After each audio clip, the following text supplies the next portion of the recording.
Ciao a tutti, Ciao! Io sono Doris del canale Idalit Cina Italia in un click. Anche oggi puntata True Crime, spero che questi video vi possano piacere, fatemelo sapere già qui sotto con un commento, ma anche se non vi piace fatemelo sapere perché io così prendo un po' spunto e capisco quando magari pubblicare un True Crime e magari un video normale, che ne so, venerdì video normale, domenica True Crime. Fatemelo sapere con un commento così mi organizzo meglio. In questo video voglio parlarvi di un uomo conosciutissimo in Cina, sicuramente non per aver fatto delle bellissime azioni, infatti purtroppo ha commesso varie azioni poco carine verso minorenni, tra l'altro.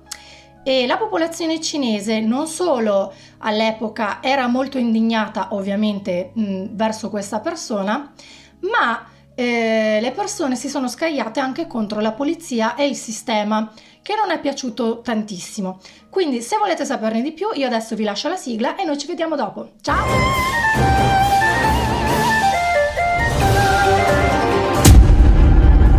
Huan Yon, scusate la pronuncia scorretta ma capitemi, nasce nel 1974 nella provincia di Henan in Cina.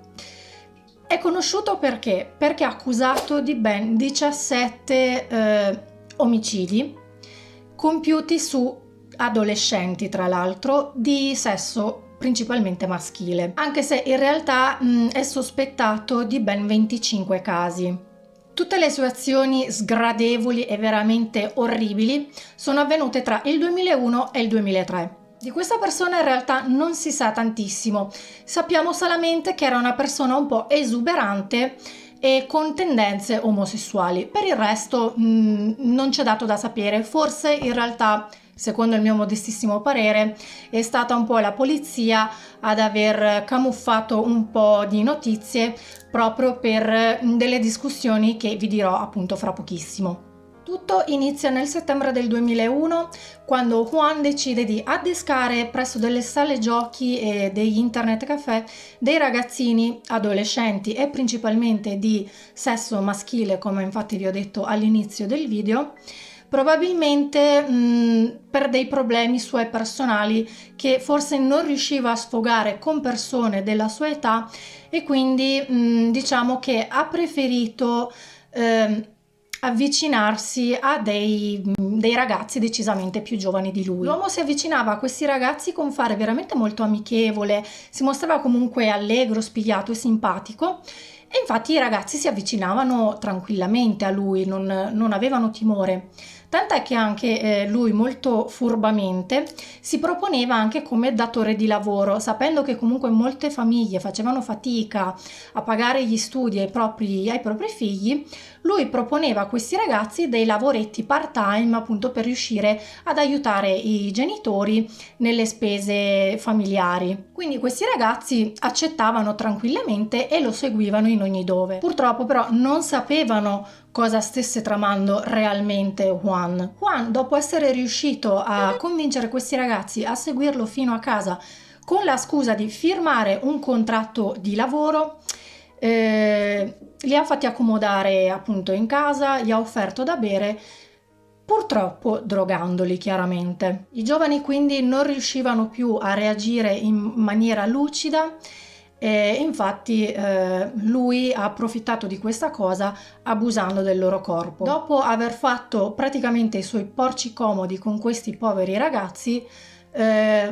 lui prendeva una corda e li faceva fuori. Non dico il termine perché non è molto carino e come vi dicevo appunto YouTube non apprezza molto queste parole forti. Tornando al primo adolescente adescato e purtroppo mandato a miglior vita da quest'uomo spregevole, nel 2001 i genitori, non vedendo rincasare il proprio figliolo, cosa fecero? Come avrebbe fatto chiunque, si sono recati presso la stazione della polizia per denunciarne la scomparsa.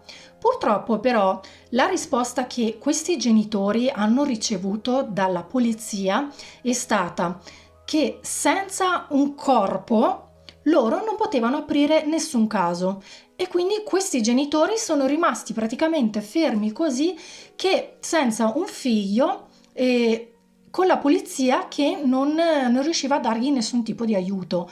Ma io quando ho letto questa notizia qua, cioè mi si era gelato il sangue. Ma come? Cioè la polizia, quella che ti dovrebbe aiutare in casi estremi, tra l'altro come questo, cioè un ragazzino di 14-17 anni che dal nulla sparisce. È chiaro che, cioè, sei tu poliziotto che mi devi aiutare, oltre io chiaramente che vado in giro sapendo magari che mio figlio frequenta un tipo di locale, vado a chiedere ai suoi amici, vado in quel locale, ci sta, chiedo ai miei vicini di casa di aiutarmi, assolutamente sì, però è la polizia che deve aprire il caso e deve iniziare tutte le ricerche per come per come devono essere fatte. Purtroppo il caso di questi genitori che non sono stati ascoltati dalla polizia non è stato l'unico. Infatti tanti altri genitori si sono lamentati con la stampa perché dopo la scomparsa dei loro figli e dopo essersi anche loro presentati presso la stazione centrale della polizia a sporgere denuncia di scomparsa, la polizia ha risposto sempre nello stesso identico motivo: senza un corpo noi non apriamo il caso. Ma cioè, stiamo scherzando, spero, perché è ridicola questa cosa. L'altra cosa sconcertante è che nemmeno i licei avvisavano i genitori dell'assenza a scuola dei loro figli.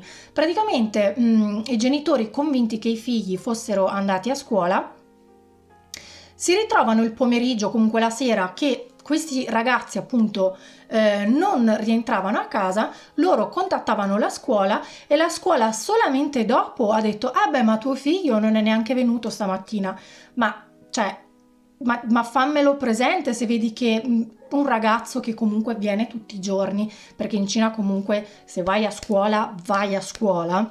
Cioè, se vedi che appunto questo ragazzo non si presenta, ma vuoi fare una segnalazione comunque alla famiglia? No, neanche questo.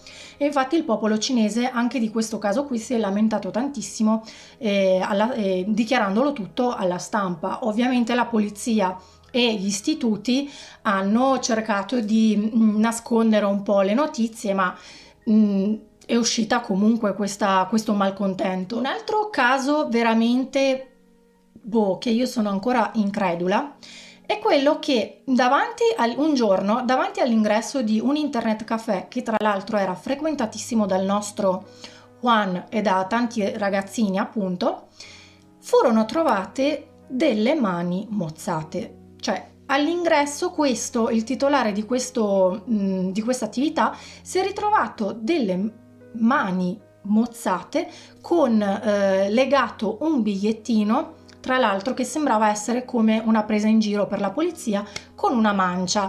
Però anche in questo caso la polizia non ha mai preso in considerazione questa faccenda, perché nessuno ha denunciato, neanche il negoziante ha mai detto: ma sì, adesso sporgo denuncia e vediamo cosa è successo.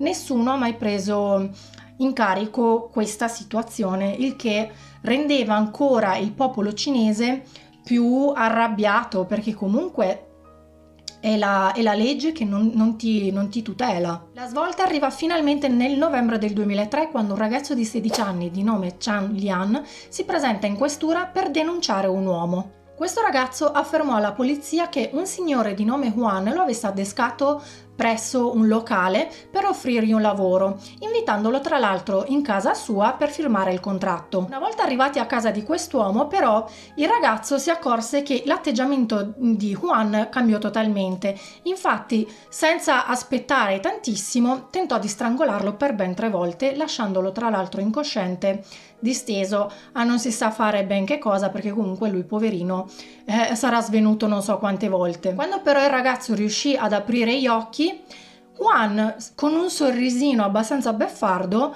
gli disse praticamente che lui aveva fatto fuori ben 25 persone e che lui sarebbe stata la 26esima vittima. Sentendo queste parole atroci, il ragazzo riuscì a divincolarsi e in qualche modo riuscì a scappare fuori di casa di quest'uomo, per poi andare direttamente in polizia. La polizia comunque, nonostante la dichiarazione di questo ragazzo veramente agitato e con chiari segni di violenza, non era ancora totalmente convinta, però tra una cosa e l'altra andarono comunque in casa di quest'uomo e lo arrestarono. Dopo averlo condotto in centrale e dopo essere stato bombardato di domande, Hwang Yeon ammise totalmente tutti i suoi delitti quasi con tranquillità, per poi motivare i suoi omicidi con una frase veramente da psicopatico. La frase infatti che fece dire basta alla polizia è la seguente: ho sempre voluto essere un assassino sin da bambino, però non ne ho mai avuto la possibilità. Il 26 dicembre del 2003 Hwang Yeon venne giustiziato da un plotone di esecuzione. Dopo la sua morte, nel 2004, in casa sua purtroppo sono stati ritrovati tantissimi corpi di giovani ragazzi torturati e mutilati nel peggiore dei modi. Alcune famiglie hanno potuto riconoscere i propri figli e dargli una degna sepoltura, e diciamo che giustizia è stata fatta? Non lo so, perché è stato un caso veramente angosciante, soprattutto per le famiglie che dall'inizio non sono mai state prese in considerazione proprio da chi doveva aiutarle dal principio. Non lo so ragazzi, a me queste notizie mi lasciano sempre un po' perplessa, per non dire altro. Insomma, ti aspetti un aiuto dallo Stato e invece questo ti sbatte le porte in faccia. Addirittura quando si parla di minorenni, secondo me la polizia dovrebbe partire a prescindere da che siano passate 2 ore dalla scomparsa, da che sia passate, non lo so, mezz'ora, ma non lo so, io sono ancora... non lo so, non so darvi altri termini. Fatemi sapere qui sotto con un commento invece cosa ne pensate e noi ci vediamo la prossima volta con un nuovo video. Non so, a proposito, fatemi sapere se preferite venerdì video di curiosità e la domenica true crime o viceversa, insomma. Vi aspetto qui sotto nei commenti. Ciao, zai chin!